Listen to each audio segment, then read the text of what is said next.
కేంద్ర ప్రభుత్వం నుంచి స్కీమ్స్ అధ్యక్ష సిఎస్ఎస్ సెంట్రల్లీ స్పాన్సర్డ్ స్కీమ్స్ దాదాపు 95 పథకాలని కేంద్ర ప్రభుత్వాన్ని ఆపేసింది అధ్యక్ష. రకరకాల అధ్యక్ష, దాంట్లో ఇంక్లూడింగ్ జేజేఎం మన జల్ జీవన్ మిషన్ తాగునీటి పథకంతో మొదలుకొని హైయెస్ట్ వ్యవసాయ శాఖలో ఆపేశారు. 16-17 పథకాలను ఆపేశారు అధ్యక్ష. ఎందుకు అధ్యక్ష?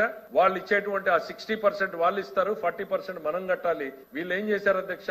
ఆ 60% కూడా వాడేసుకున్నారు అధ్యక్ష. ఎప్పుడైతే 60% మనం యూటిలైజేషన్ సర్టిఫికేట్ ఇవ్వలేదో వాళ్ళు తర్వాత నిధులు విడుదల చేయడం ఆపేశారు అధ్యక్ష. ఇవాళ మేము వచ్చిన తర్వాత 77 కేంద్ర ప్రభుత్వ పథకాలని తిరిగి ప్రారంభింపజేశాం అధ్యక్ష. ఎట్లా చేశాం అధ్యక్ష? వాళ్ళు వాడుకున్న 60% మేము కట్టాం అధ్యక్ష.